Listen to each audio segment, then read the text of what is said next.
Very good morning, all of you. You all are welcome at my channel Dubey Sir Classes.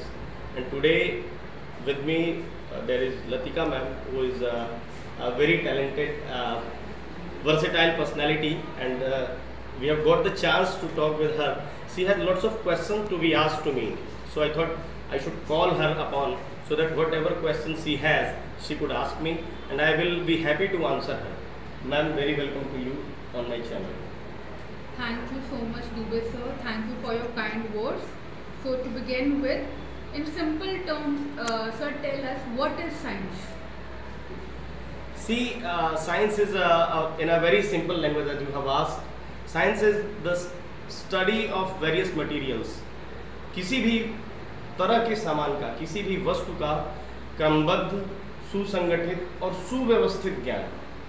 आप किसी भी चीज़ का ले लीजिए, जैसे मान लीजिए हम मानव की उत्पत्ति की बात करते हैं, तो इसी उत्पत्ति का ही अगर हम क्रमबद्ध ज्ञान और सुव्यवस्थित ज्ञान अगर हम किसी को बताते हैं तो वही विज्ञान है. अब उसमें किस तरह से मानव की उत्पत्ति हुई पृथ्वी पर, तो in a series form, in a form of a series whenever we study, that is the science. Okay, so please tell us what is control and coordination, and also give some examples. See, in our body, we have lots of functions to be performed. Like suppose in your body a function is there, you have to perform an exercise. So in that instant you need energy. So whatever you eat, that has to be digested. So first of all, the digestive system will support you. Later on, the circulatory system will transport that material from one place to another place, and after that, that will be broken completely. That food material will be broken completely by each and every cell, and each and every cell will produce energy. Then only you can perform that exercise. So that is the example of coordination. Control का मतलब क्या है कि जो भी आप functions perform करें, जैसे मैं आपसे बात कर रहा हूँ, आप मुझसे सवाल पूछ रहे हैं, मुझे पता है कि किस सवाल का कितना जवाब देना है, तो ये जो जवाब हम दे रहे हैं ये कंट्रोल्ड मैनर में हो रहा है. या आप सुबह कितने समय उठ जाना है, कब किस क्लास में आपको क्या पढ़ाना है, ये जो फंक्शंस आप परफॉर्म कर रहे हैं, they are all perform by our brain and spinal cord, by our nervous system actually. So this is in a controlled manner. This is the example of the control. So this is all about control and coordination. Thank you, sir. Sir, can you explain the structure of neuron? What is its role in sense organ, and how is it helpful in receiving and sending messages? A very good question, ma'am. About the structure of neuron in the standard 10th.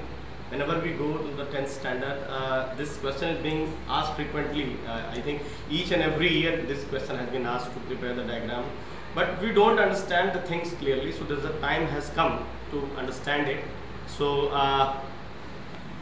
let's see this structure. This is the structure of neuron. यहाँ पर क्या होता है ma'am, ये जो हमारे neuron के structure में 3-4 मुख्य अंग हैं, मुख्य हिस्से हैं. जैसे कि सबसे पहला है इसका डेंड्राइट. Yes, sir. और दूसरी चीज़ है इसका एक्सॉन. हाँ जी. और तीसरी चीज़ है इसका nerve and. Yes, sir. I can see that. तो ये जो आप देख रहे हैं मैडम डेंड्राइट्स, इन डेंड्राइट्स का काम है क्या, मैसेज को रिसीव करना. Okay, और sir. ये रिसीव्ड मैसेज कहाँ पहुँचते हैं, सेल बॉडी के पास. सेल बॉडी में ये मैसेज पहुँचने के बाद फिर ट्रांसफ़र हो जाते हैं एक्सॉन, और एक्सॉन के थ्रू फिर नर्व एंड पर पहुँचते हैं. ये जो आप न्यूरॉन जैसा स्ट्रक्चर देख रही हैं मैम, ये हमारे शरीर की सबसे लंबी सेल है.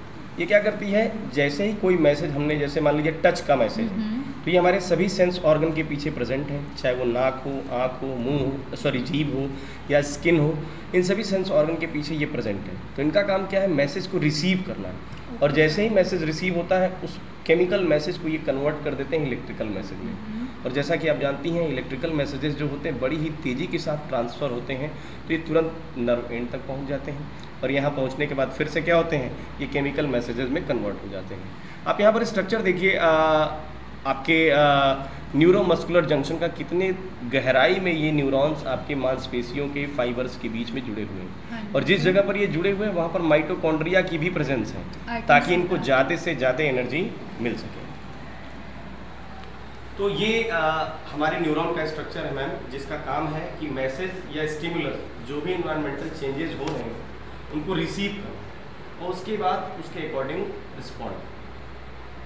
Great, sir. Thank you very much. Now, so what is reflex action and what is the role of brain and spinal cord in that? Very good question, ma'am. See, reflex action is any kind of sudden action which we perform suddenly. Suppose somebody is throwing something towards your eyes. Yes, sir. Your eyes are being blinked automatically without any thinking process properly. You are not going to think about it that when the chalk will come towards my eye, it may damage my eye. Sometimes might be bleeding and all. Automatically your eyes are being closed. So such type of actions are the example of the reflex action. Here what happens, the message is received by the dendrites, but these messages through the neurons reaches only to the vertebral column, spinal cord actually. तो ये message सिर्फ आपके spinal cord तक पहुँचे और वहाँ पहुँचने के बाद वहीं से इसका रिस्पॉन्स प्रोड्यूस हो। इसमें समय नहीं लगा कि आपके पास ये जो मैसेजेस थी इनको ब्रेन तक जाने की ज़रूरत नहीं पड़ी, ये मैसेजेस स्पाइनल कॉर्ड से ही रिस्पॉन्ड हो। आप जैसे कि मैं आपको आइए एक बारी डायग्राम के माध्यम से समझाता हूँ। यहाँ क्या हो रहा है कि जैसे मान लीजिए ये बंदा है, इसके हाथ पे जलने का मैसेज है। Yes sir.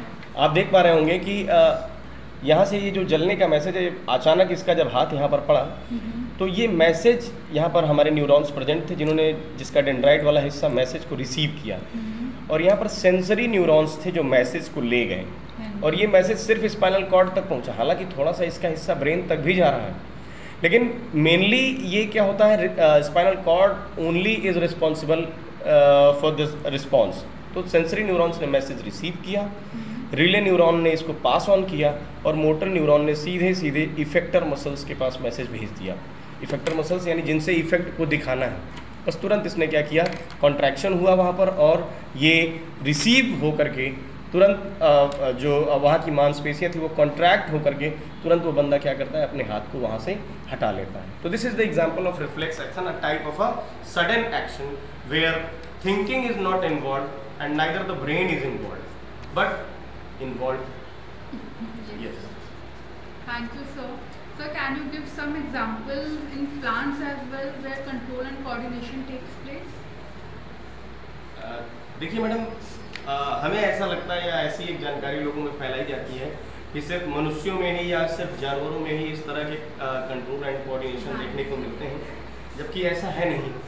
आप बहुत सारे पौधों के एग्जाम्पल आप ले लीजिए जहाँ आपको स्पष्ट कंट्रोल एंड कोऑर्डिनेशन देखने को मिलता है।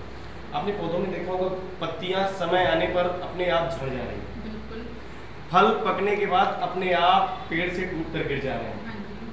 पौधों में प्रकाश संश्लेषण की प्रक्रिया अपने आप संपन्न हो रही है, और यहाँ तक कि कुछ ऐसे भी प्लांट्स आपने देखे होंगे जो इंसेक्ट्स को खा लेते हैं। तो बिल्कुल Venus fly trap, you right, Venus fly trap हो गया, और एक पिचर प्लांट होता है जो घड़े की शेप का होता है। जी जी। तो ये क्या करते हैं कि रिस्पॉन्स प्रोड्यूस करते हैं। इसी तरह का एक एग्जांपल है टच मी नॉट प्लांट, आपने देखा होगा। टच मी नॉट प्लांट की खासियत क्या है कि जैसे ही आप उसको छूते हैं वो पौधा मुरझा जाता है। तो मुरझाने वाले ऐसे पौधे को एग्जाम्पल आप मान सकती हैं कंट्रोल एंड कोऑर्डिनेशन का बहुत बेहतरीन सा।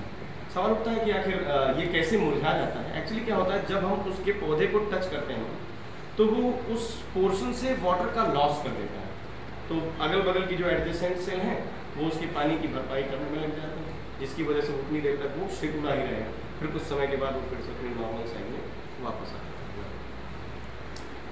Okay, sir. How is neural system different from hormonal control system? देखिए मैडम, आपके पास सवाल बहुत ही अच्छे अच्छे क्वालिटी क्वेश्चंस हैं, और आपने जो क्वेश्चन पूछा कि न्यूरल सिस्टम और हार्मोनल सिस्टम ये एक दूसरे से डिफरेंट कैसे हैं, तो देखिए मैम, जो हमारा न्यूरल सिस्टम है इसकी एक लिमिटेशन है। तो इसकी लिमिटेशन ये है कि कई ऐसी सेल्स हैं जहाँ तक हमारा न्यूरॉन्स पहुँच ही नहीं पाता। हाँ जी सर।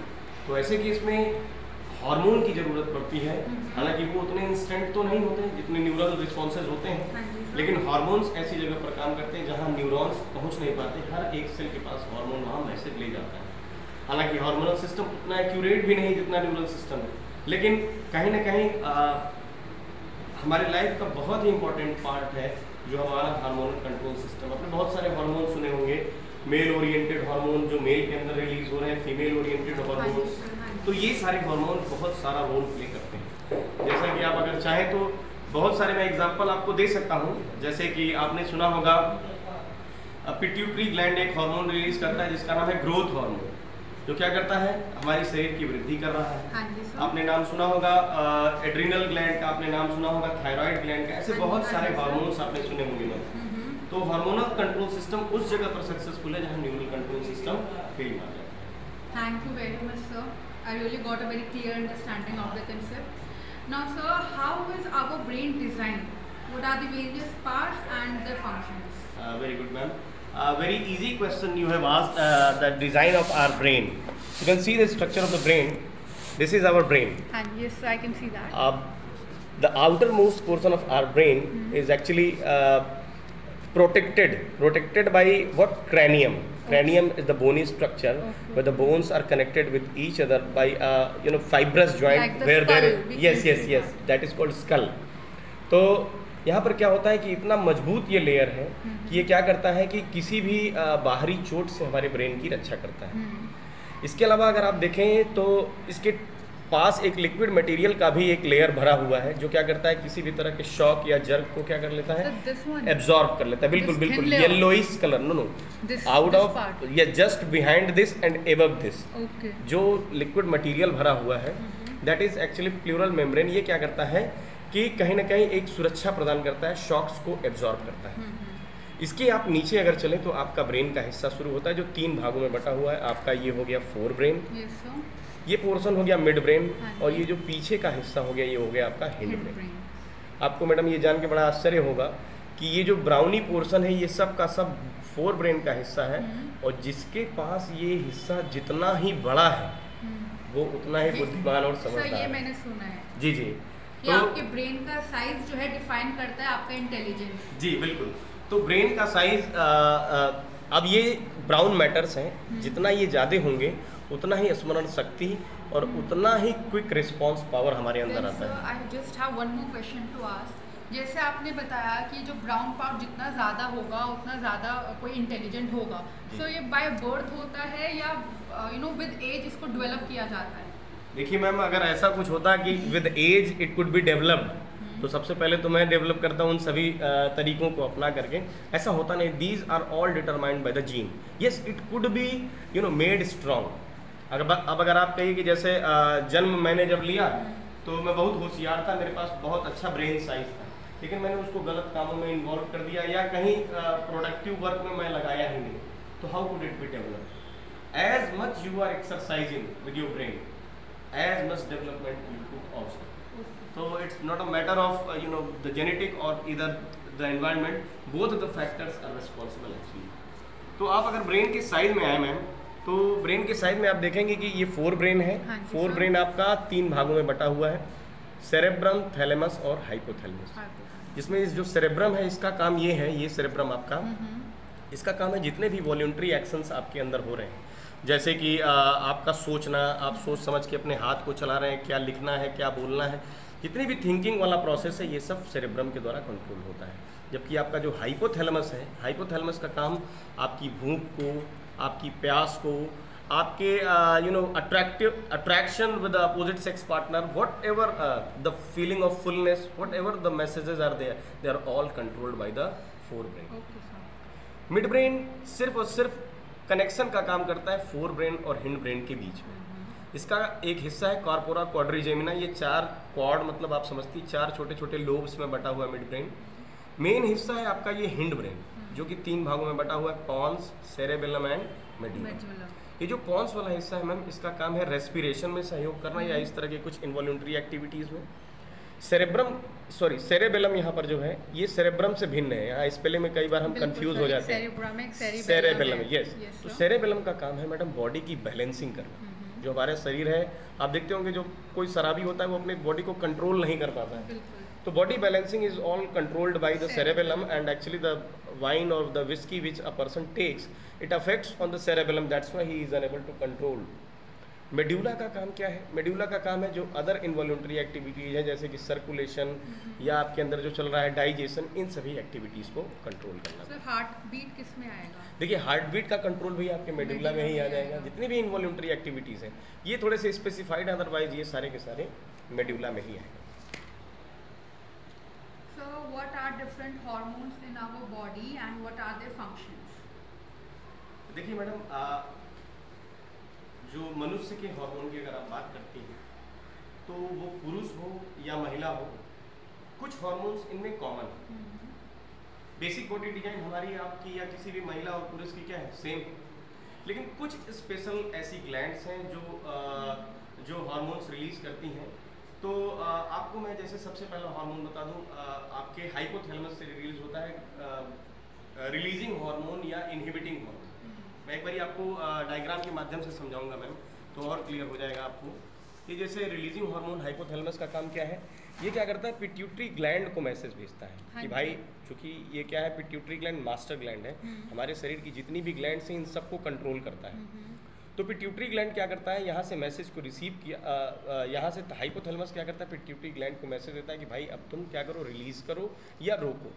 तो हाइपोथैलेमस सबसे पहली ग्लैंड हो गई। दूसरी पिट्यूटरी ग्लैंड, ये मास्टर ग्लैंड है, ये सभी ग्लैंड को, चाहे वो थाइमस ग्लैंड हो, चाहे आपका थायराइड ग्लैंड हो, चाहे आपका एड्रिनल ग्लैंड हो, या आपके टेस्टिस हो, या फीमेल के केस में ओवरी हो, या कोई भी ऐसी ग्लैंड हो, इन सब को ये क्या करता है, आपका पिट्यूटरी ग्लैंड मैसेज भेजता है।